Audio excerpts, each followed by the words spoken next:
Caião, você falou aí, né, do gnosticismo. Do gnosticismo, das variáveis do gnosticismo, isso. Mas em tese ele é uma coisa só, é a dualidade entre corpo e espírito. Isso. Paulo foi lá e... em Cristo habita corporalmente toda a plenitude da divindade. Exatamente. Aí vem um cara e pergunta assim, no meio desse caminho aí que você estava falando, ele fala assim: e quando Paulo diz, Caio, que o espírito milita contra a carne? Ele tem que ler Paulo à luz de Jesus como chave hermenêutica. Qual é o princípio mais importante? É a fala de Paulo de que o espírito milita contra a carne ou a carne contra o espírito, ou o fato salvador, redentor, essencial, inquestionável de que Deus, Espírito, estava em Cristo, homem, na carne. A ponto de que o apóstolo João diz na primeira epístola, no capítulo 5, que a condição sine qua non para que se julgue e discirna se o Espírito, se o ensino, se uma confissão é de Deus ou não é de Deus, é que a condição sine qua non para avaliação da legitimidade, seja do espírito, seja do conceito espiritual, é se ele confessa que Deus estava em Cristo, que Jesus é o Cristo de Deus, encarnado, é Deus encarnado, é a luz absoluta encarnada, e que se manifestou para destruir toda a obra do diabo. Então, até a pedra de esquina para julgar e avaliar tudo na vida é a encarnação. É o fato de que Deus se encarnou. É o fato de que a gnosis absoluta, a sabedoria absoluta, o Deus absoluto em tudo se encarnou. O santo se encarnou num corpo humano. Portanto, o problema não é a matéria. O problema é a carne. Aí você diz, ora, a matéria de um corpo não é feita de carne? É. Só que o conceito de carne no Novo Testamento não é um conceito de açougue, nem de picanha, nem de chã, nem de maminha. Não é um conceito de anatomia do corpo. Carne é um conceito espiritual no Novo Testamento e não corpóreo.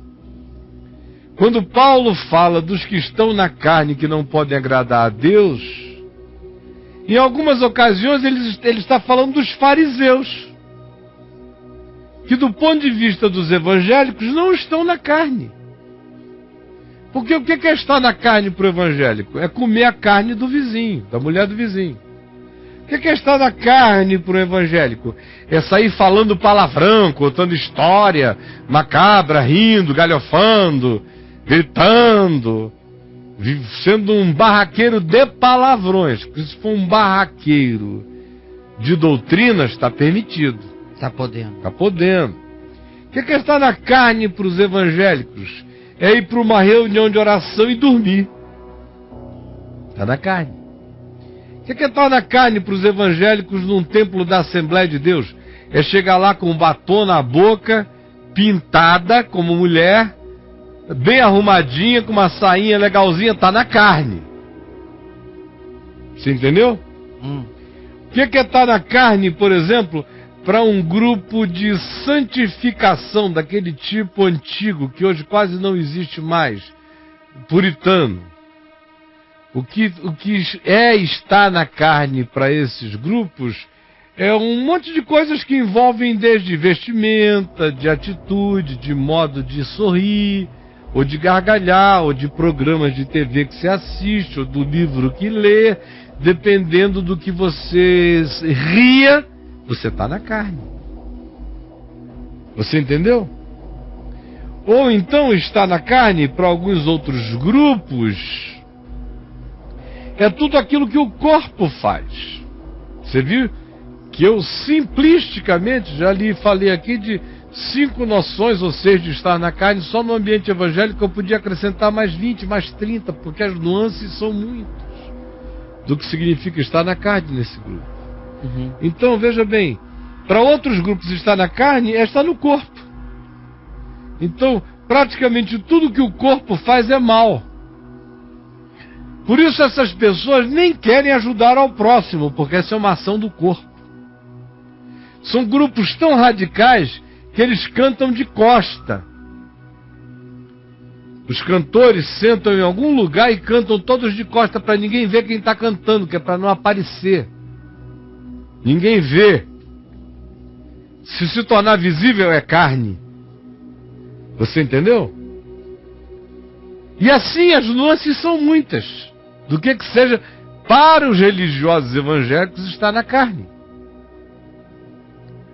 E também tem mais um outro conceito, que é o do nosso amigo aqui. Para ele, carne é uma noção orgânica. Ele está pensando em carne como ter corpo. Enquanto eu tiver corpo, não conseguirei agradar a Deus. É o que eles interpretam como a carne milita contra o espírito e o espírito contra a carne. Mas isso é um erro. Porque, como eu disse, Paulo começou a falar que quem estava na carne eram os judeus de Jerusalém, fariseus, que não adulteravam, não roubavam, não faziam um monte de coisas morais ou imorais ou indecentes, públicas ou religiosas. Eram pessoas que não cometiam esses erros físicos e morais, mas Paulo diz estão na carne justamente por causa disso, porque se jactam, se envaidecem de acharem que em si mesmos, com a sua justiça própria, eles agradam a Deus. Isso é estar supremamente na carne, mais do que uma prostituta que está vendendo o corpo, está menos na carne do que um fariseu que diz: ó Deus, graças te dou, porque eu não sou como este publicano, adúltero, safado, cretino, mentiroso. Dou o meu dízimo 2, 3 vezes por semana, não adultero, frequento as reuniões, muito obrigado por me teres preservado assim. Esse está mais na carne do que o outro infinitamente mais. Você entendeu? Portanto, estar na carne mais do que tudo é estar em soberba, é estar em justiça própria, é achar que se pode justificar pela lei, é achar que você se banca diante de Deus, que você se santifica aos olhos do Senhor. Isso é que é carnalidade. É o conceito em Hebreus, quando Hebreus diz, caiu da graça. É isso que ele está falando. É desse conceito de carne, que na cabeça de evangélico é o conceito do açougue, ou dessas coisinhas que eu descrevi aqui. É do organismo, quando no Novo Testamento, carne é um conceito espiritual elevadíssimo. Por exemplo, Satanás não se encarnou, ele não tem carne humana. Mas a gente poderia dizer que o pecado de Satanás, da soberba de Satanás, foi um pecado de carnalização. Porque foi de soberba, de arrogância, de justiça própria, de narcisismo. Portanto, a carne é toda autoexaltação do espírito que não se quebranta diante de Deus, ainda que o cara viva amarrado numa camisa de força no monastério. Você pode ser o mais carnal do mundo sem usar o corpo. Um tetraplégico pode ser o ser mais carnal do mundo. Você está me entendendo? Carne não é um conceito orgânico, carne é um conceito espiritual. Carne é a definição de como o espírito escolhe o privilégio da animalidade. E não é nem da animalidade do animal, é de um animal egoísta, perverso, como aqueles que a gente não encontra na natureza, porque um jacaré come, a barriga enche, ele só vai comer 9 meses depois. Os nossos crocodilos não param de comer, não param de comer, não param de comer, não param de comer. Mas é uma compulsão espiritual.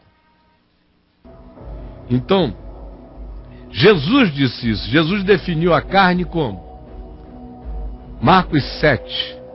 Ele não definiu como corpo, ao contrário, ele matou a noção de carne como fisicalidade, como materialidade, lá em Marcos 7. Leiam, gente. Eu estou falando para vocês leem. Eu sei de cor, vocês leiam.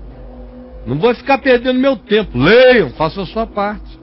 Lá em Marcos 7, qual era a ideia? De que carne era corpo. Era a ideia da religião. Por isso é que os fariseus, antes de comer, repreenderam aos discípulos de Jesus, porque não lavaram as mãos. Tudo começou com a história lá em Marcos 7 de lavar a mão, não lavar a mão. Porque os discípulos chegaram da rua e foram pegando, foram comendo. Não foram bem educados. Lavar a mão é uma coisa legal, lavar a mão. Sim, claro. É gostoso, é útil. Não faz transferência mesmo microbiótica para o alimento que você está comendo. Evita um monte de coisa lavar a mão. Mas os judeus não estavam falando de higiene. Eles estavam falando que lavar as mãos era uma purificação para o espírito. Que comer sem lavar a mão poluía o espírito. É por isso que Jesus disse não. Porque a questão não era se tinha alguma coisa que sujeira sendo posta para dentro do corpo fizesse mal. Claro que faz. O que se manda o tempo todo é discernir o corpo, discernir o que se bebe, o que se come.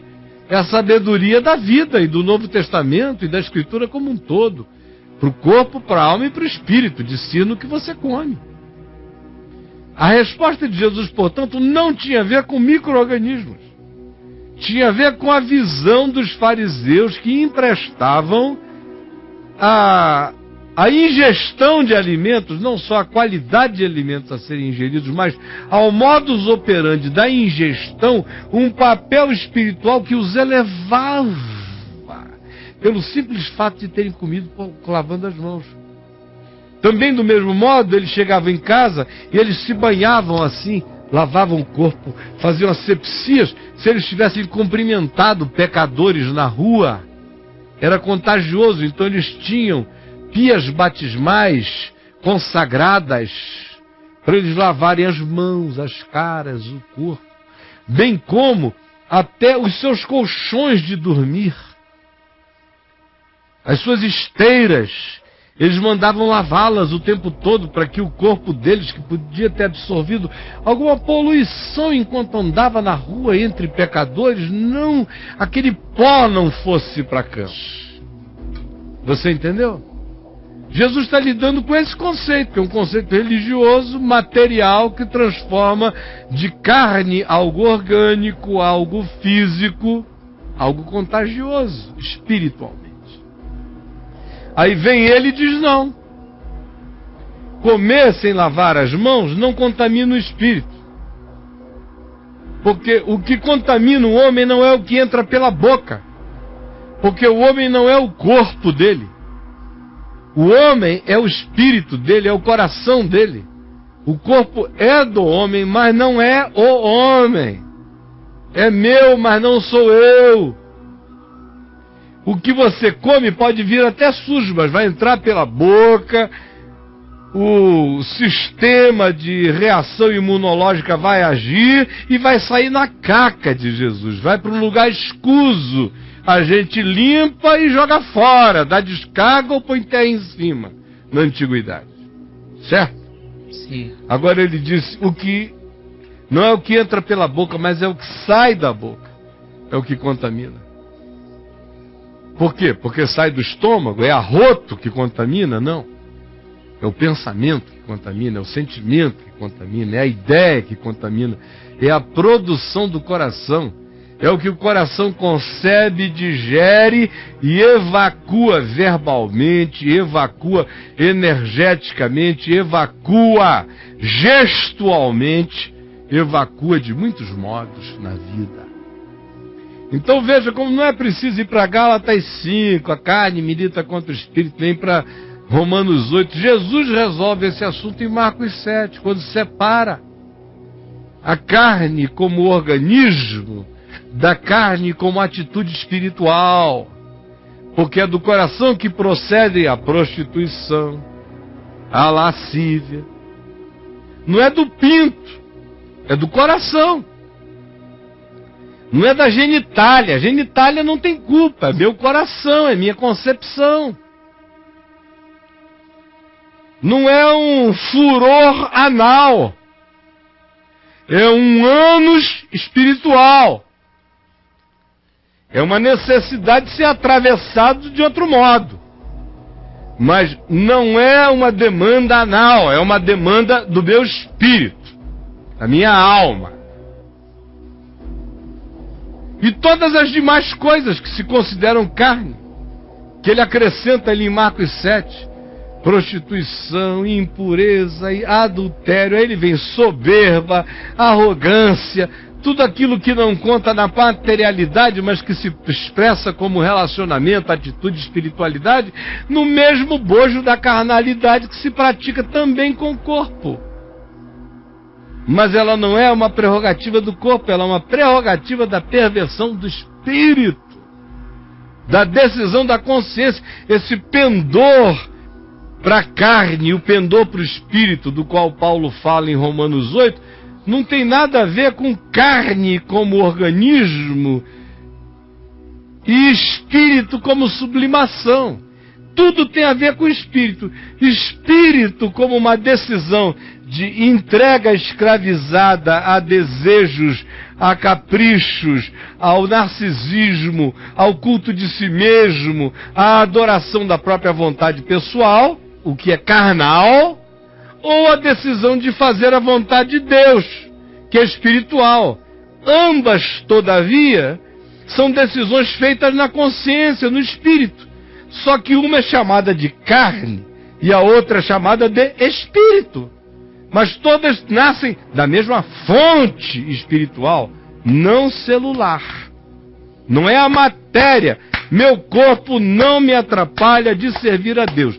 Quem me atrapalha de servir a Deus é o meu espírito não convertido à consciência absoluta do Evangelho e que relativiza a minha própria consciência pelos caprichos que brotam dentro de mim, e eu faço concessões então à minha psique com as suas demandas, e a minha psique faz concessões àquilo que no meu corpo já tem estímulos orgânicos ou químicos ou não. Há ocasiões em que a minha alma sente desejos que foram emulados por químicas orgânicas, mas na maioria das vezes são os meus surtos e as minhas fantasias psicológicas é que determinam no meu corpo a produção, a somatização de químicas que se exacerbam para justificar a produção da minha fantasia. Deu para entender que carne é uma decisão de desobediência espiritual contra a vontade de Deus? Que é uma negação da graça? Que isto sim é que é carnalidade?